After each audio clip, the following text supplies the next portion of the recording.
Let me tell you about Margaret. Margaret is 71 years old. She spent 38 years in the same house in suburban Ohio. She raised 3 kids there. She paid off the mortgage. And in 2021, when her daughter Sarah moved back to town with 2 grandkids in tow, Margaret did what she thought was the most generous, most loving thing imaginable.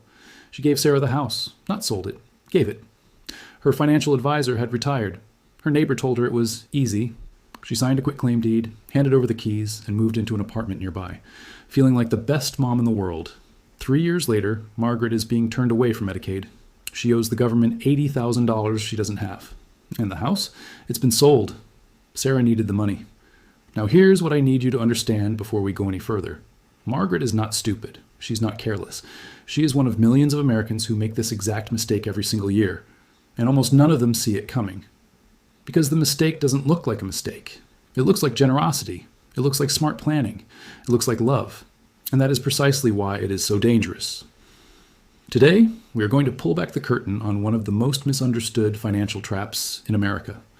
We're going to follow the money, trace the history, and show you the exact moment things go wrong. Because if you have a parent, or if you are a parent, or if you own a home and you've ever thought about passing it on early, you need to watch every single minute of this video. Because the mistake isn't in the giving. The mistake is in not knowing what the giving costs. To understand why gifting a home early can be financial suicide, you need to understand 3 things: Medicaid's look-back period, the gift tax rules, and the stepped-up basis rule. Most people know none of these, and the ones who think they know them usually only understand one piece, which is almost as dangerous as knowing nothing at all. Let's start with Medicaid. Medicaid is the government's health insurance program for low-income Americans. But here's what most middle-class families don't realize. Medicaid is also the primary payer for long-term care in the United States. We're talking nursing homes, assisted living, memory care facilities, the kind of care that, as of 2026, costs on average between $7,000 and $10,000 per month. Medicare, the program most people confuse with Medicaid, covers almost none of this. Medicare covers short-term rehabilitation.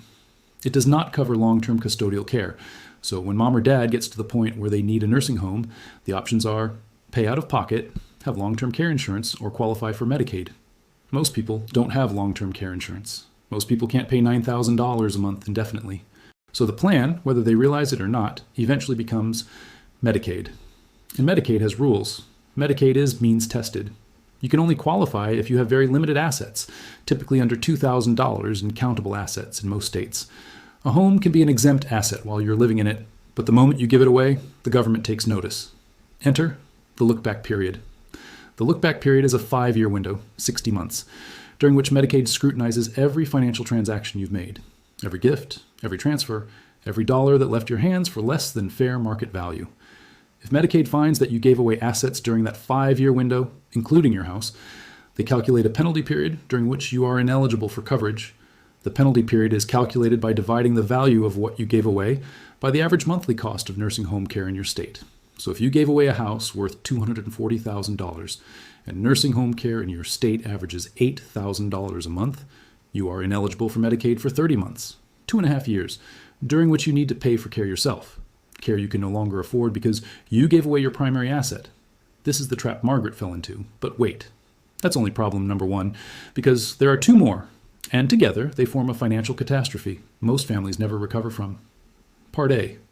Origins. How the trap was built. The modern estate planning system in America was designed in a different era, an era when most people didn't live past 70, when nursing homes were rare, and when the gap between I am old and I'm dead was short. That is not the world we live in anymore. Today, the average American woman who reaches 65 can expect to live to 87, the average man to 84.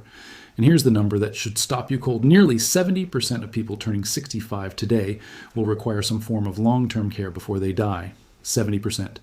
The system was never updated for this reality.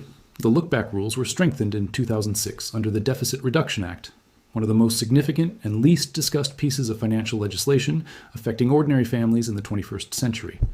Before 2006, the look-back window was 3 years. After? 5 years. And states were given expanded powers to recover costs from estates. But here's where the story gets darker. Because while the government was tightening the rules on one end, the financial advice being given to families was getting looser on the other. The internet exploded with articles telling seniors, transfer your home to your kids to protect it from nursing home costs. Estate planning attorneys who specialized in Medicaid planning knew the nuances. But the casual advice from neighbors, from well-meaning relatives, from generic websites, spread like wildfire, and that casual advice missed everything that matters. Part B, the rise. Why it seemed like a great idea. Here's why the idea of gifting your home early is so seductive. First, it sounds logical. If you don't own the asset, Medicaid can't count it against you. Right? Right. But only if you did it more than 5 years ago. And most people don't start thinking about this until they're already in their late 60s or early 70s, which means the 5-year clock starts ticking at exactly the wrong time. Second, it's emotionally appealing. Parents want to see their children benefit from their hard work while they're still alive. There's something powerful about handing over the keys, a sense of completion, of legacy delivered. Third, and this is the one that surprises people most, for a while in the early 2000s, it actually worked for some families. Stories spread. Cousin Jerry transferred his house to his daughter in 1999 and got on Medicaid in 2003 under the old 3-year rule. Success story. Word traveled. But the rules changed. Jerry's story became outdated, and the families who followed his example 20 years later walked straight into a wall. Part C, the second trap. The tax bomb nobody sees coming. Now I want to talk about something that almost nobody mentions in these conversations, and it may actually be more damaging than the Medicaid problem for middle-class families. It's called the stepped-up basis rule, and if you've never heard of it, what you're about to learn might be the most important thing you take away from this video. Here's how it works. When you die and leave your home to your heirs, they receive what's called a stepped-up basis. That means, for tax purposes, the cost basis of the home is stepped up to its fair market value on the date of your death. So let's say you bought your home in 1985 for $60,000. By the time you die, it's worth $340,000. Your heirs inherit it with a basis of $340,000. If they sell it the next day, they owe zero capital gains tax. The $280,000 in appreciation? Gone. Untaxed. Forever. This is one of the most powerful wealth transfer tools in the entire U.S. tax code, and it is completely legal, completely available to ordinary Americans, and completely destroyed the moment you gift the house while you're alive. When you gift your home to your children during your lifetime, they receive your original cost basis, your $60,000 basis from 1985. When they sell the home for $340,000, they owe capital gains taxes on $280,000 in profit, at the long-term capital gains rate of 20% for many earners, plus state taxes. That could be a tax bill of $60,000 to $80,000. There it is, the $80,000 mistake. And that's before you factor in the Medicaid penalties, before you factor in potential gift taxes, before you factor in what happens if the child goes through a divorce, files for bankruptcy, or gets hit with a lawsuit, all of which can put your former home at risk, because once you gift it, it is no longer yours. Part D, the breaking point. When 3 crises hit at once. Let me walk you through what a real breaking point looks like, and I want you to understand that this is not a rare scenario. This is playing out in families across America right now. Parent gifts home to child at 68. They feel good. They've protected the asset. At 72, the parent has a stroke. Rehabilitation is covered by Medicare for the first 100 days, but the deficits are permanent. They need ongoing care. At 73, they apply for Medicaid to cover nursing home costs. Medicaid looks back 5 years. The home transfer was made 4 years ago. It's inside the look-back window. Medicaid calculates the penalty period. The home was worth $280,000. Average care cost in the state is $8,500 a month. Penalty period, 32 months. The child has already spent a significant portion of the home's equity. They can't give it back. And even if they could, the damage is done. Medicaid requires you to spend down assets, not receive them back in a crisis. The parent is now in a nursing home that requires private pay for 32 months. At $8,500 a month, that is $272,000 they don't have. The family is in free fall. Part E, fallout and failed fixes. The fallout from these situations is devastating, not just financially, but relationally. Children who received the house in good faith now feel responsible for a crisis they didn't create. Parents feel guilty for a decision they made out of love. Siblings who weren't part of the transfer feel the system is unfair. And lawyers, the ones who could have prevented all of this, are now being hired in emergency mode at rates that eat up whatever equity remains. And the fixes people try? They mostly don't work. Some families try to deed the house back to the parent, hoping to reset the clock. Medicaid sees through this. The original transfer is still on the record. Some families try to argue the transfer was a sale at fair market value, not a gift. Without documentation, An appraisal, a promissory note, actual payments, this doesn't fly. Some families try to establish a Medicaid-compliant annuity or other spend-down strategy. These can sometimes help at the margins, but they require sophisticated legal counsel and don't undo the core damage. The pattern is always the same. The intervention comes too late. The decisions were made years ago in casual conversations without professional guidance. By the time a crisis forces the family to confront the reality, the 5-year clock has already run out of time. You might be thinking, oh, okay, this is bad, but how common is it really? Let me hit you with some numbers. According to the U.S. Department of Health and Human Services, 70% of people over 65 will need long-term care. The average duration of long-term care need is 3 years. For those with conditions like Alzheimer's, which affects 1 in 9 people over 65, it can be 8 to 10 years. The Genworth Cost of Care Survey, updated for 2025-2026, puts the median annual cost of a private nursing home room at $104,000 to $120,000. In high cost-of-living states like California, New York, and Massachusetts, those figures climb above $150,000 per year. The American Bar Association has repeatedly flagged that a growing number of elder law cases involve families who inadvertently disqualified themselves from Medicaid through informal property transfers, many of them done without any legal counsel at all. And here's the pattern that repeats, most tragically. The families most likely to make this mistake are middle-class families, not the wealthy. They have estate attorneys on retainer, not the truly low income. They may never have owned significant assets. It's the family with one major asset, a paid-off home worth $200,000 to $400,000, who think they're being clever. The repeating pattern, love-driven decision, casual execution, deferred consequences, crisis moment, catastrophic fallout.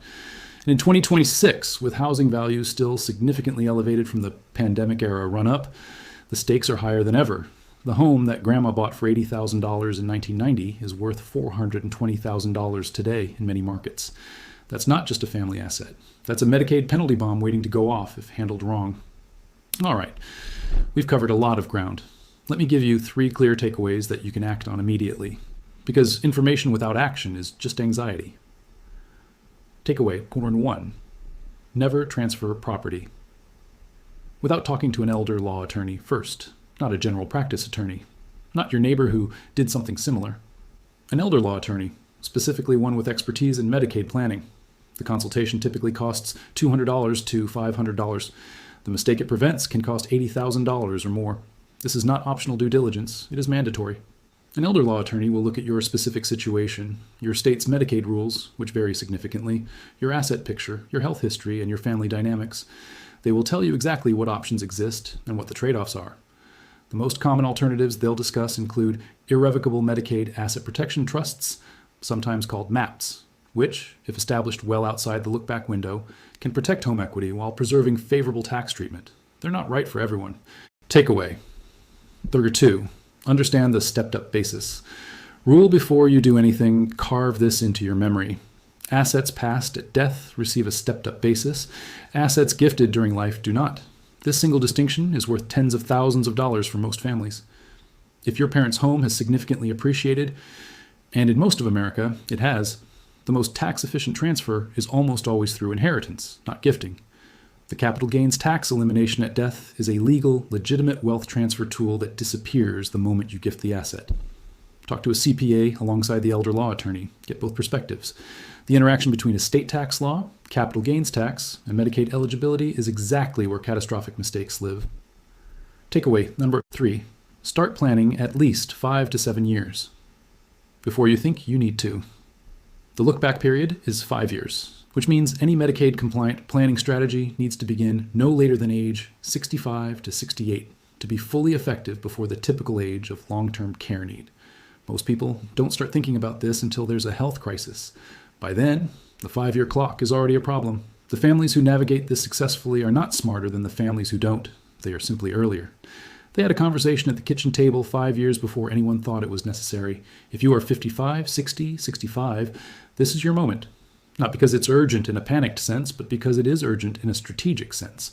The window is open. The question is whether you'll act while it is.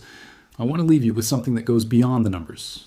We spend enormous energy in this culture avoiding the conversation about aging, about decline, about the uncomfortable reality that the parents who once took care of us may one day need us to take care of them, and that this transition, if not planned for, can strip them of their dignity and strip families of everything they built.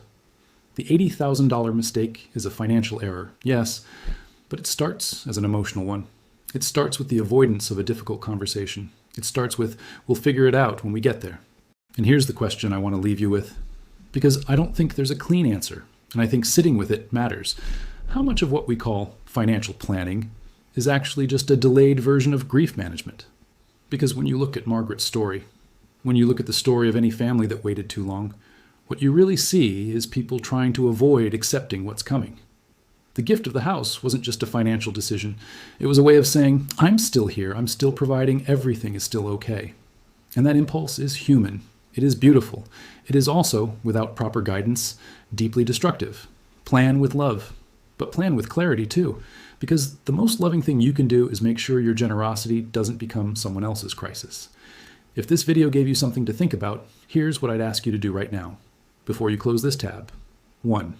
Share this video with one person in your family who needs to hear it, not as an alarm, as a conversation starter.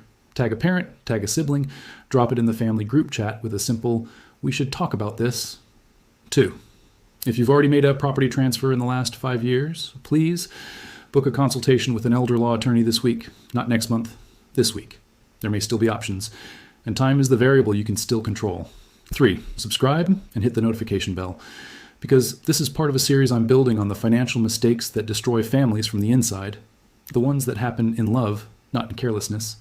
Next up, we're going to talk about the joint account trap, why adding your kids to your bank account for convenience can cost you Medicaid eligibility just as surely as gifting a home. That video drops next Tuesday. The conversation your family didn't have is the one that costs the most. Let's change that. See you next week.